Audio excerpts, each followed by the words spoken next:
ጤና ይስጥልን። ይህ አሃዱ ሚዲያ ነው። ሰላምታችን በያላችሁበት ይድረስ እያልን አርዕስተ ዜናዎችን አስቀድማለን። አብራችሁን ቆዩ።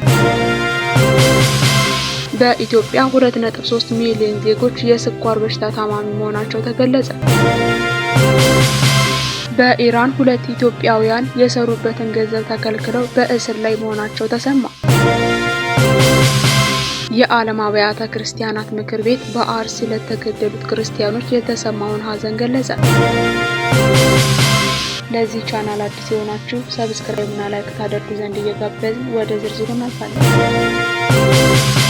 በኢትዮጵያ 2.3 ሚሊዮን ዜጎች የስኳር በሽታ ታማሚ መሆናቸውን ገለጸ። በኢትዮጵያ በአሁኑ ወቅት 2.3 ሚሊዮን ዜጎች ከስኳር ህመም ጋር ይኖራሉ ሲል የኢትዮጵያ ስኳር ህመም ማህበር ገለጸ። የማህበሩ ፕሬዝዳንት ዶክተር ጌታሁን ታረቀኝ የስኳር ህመም በዓለም አቀፍ ደረጃ ባለፉት ዓመታት በከፍተኛ ሁኔታ እየተስፋፋ መምጣቱን ገልጸዋል። በኢትዮጵያ በስኳር ህመም የሚያዙ ሰዎች ቁጥር እየጨመረ መምጣቱን ገልጸው በተለይም ትክክል ባልሆነ የአኗኗር ዘይቤ ሳቢያ የሚከሰተው አይነት ሁለት የስኳር ህመም እየተስፋፋ መምጣቱን አመልክተዋል። ከ79 ዓመት የሆኑ ከ2.3 ሚሊዮን በላይ ሰዎች ከስኳር ህመም ጋር አብረው እንደሚኖሩ መረጃዎች ያመለክታሉ ሲሉ ተናግረዋል። አያይዘውም በአሁኑ ጊዜ ዝቅተኛና መካከለኛ ገቢ ባላቸው ሀገራት ውስጥ የስኳር ህመም በከፍተኛ ደረጃ እየጨመረ መምጣቱ አሳሳቢ ያደርገዋል ያሉት ዶክተር ጌታሁን ወደፊትም የታማሚዎች ቁጥር በከፍተኛ ሁኔታ እንደሚጨምር መረጃዎች ያመለክታሉ ብለዋል። ጤናማ የሆነ የአኗኗር ዘይቤን በመከተል አይነት ሁለት የስኳር ህመምን እስከ 80% መከላከል እንደሚቻል ገልጸው የአካል ብቃት እንቅስቃሴ በማድረግና አመጋገብን ማስተካከል በተለይም ልጆች የሚመገቡትን በፋብሪካ የተቀነባበሩ ከፍተኛ የስኳር ስብ መጠን ያላቸውን ምግቦች መቀነስ እንደሚገባ መግለጻቸውን የዘገበው ኤፍኤምሲ ነው።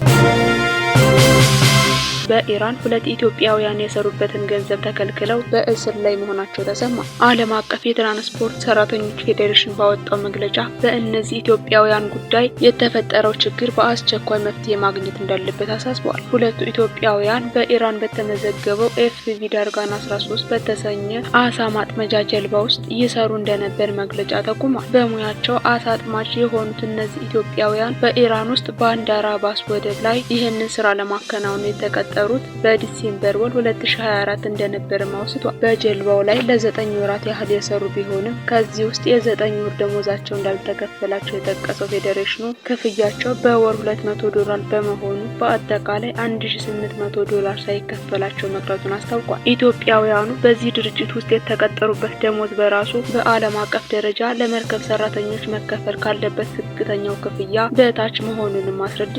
የፌዴሬሽኑ የአረብና ኢራን አካባቢ አስተባባሪ የሆኑት መሐመድ አራቼዲ ሲናገሩ ድርጅቱ ያቀረበላቸው ደሞዝ ዘመናዊ ባርነትን የሚያሳይ ነው። በኢራን ባንዲራ ስር የሚንቀሳቀሰው ይህ ድርጅት የእነዚህን ስደተኛ አሳ አጥማጆች ጉልበት ከመበዝበዙም በላይ ሰብአዊ መብታቸውንም እየጣሰ ይገኛል ብለዋል። 2 ኢትዮጵያውያን አሳ አጥማጆች ይሰሩበት ከነበረው ከዚህ ጀልባ ላይ በግዳጅ እንዲወርዱ ከተደረጉ በኋላ በአሁኑ ወቅት በቡሸር ከተማ ውስጥ በእስር ላይ ይገኛሉ። የሰሩበት ቦታ ደግሞ የቀጠራቸው ድርጅት መጋዘን መሆኑን ታወቀው ፌዴሬሽኑ ድርጊቱን አጥብቆ እንደሚቃወም አስታውቋል። ወደ ሀገራቸው እንዲመለሱ እንዲደረግ ጥሪ ያቀረበው ፌዴሬሽኑ የሚመለከታቸው የኢራን ባለስልጣናት አስፈላጊውን ትብብር እንዲያደርጉ አሳስቧል።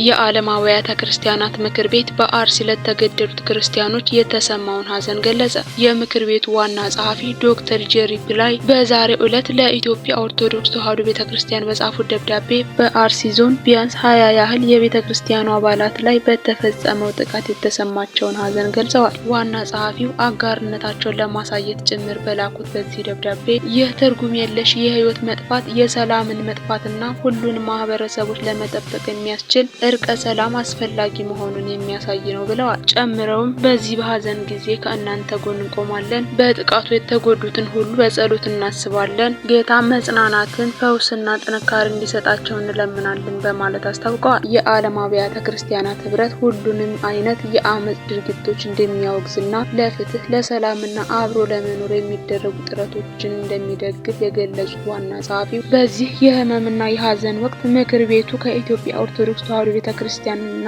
ከሁሉም የኢትዮጵያ ህዝብ ጎን መቆሙን ለመግለጽ ይወዳል የሚል መልእክት አስተላልፈዋል።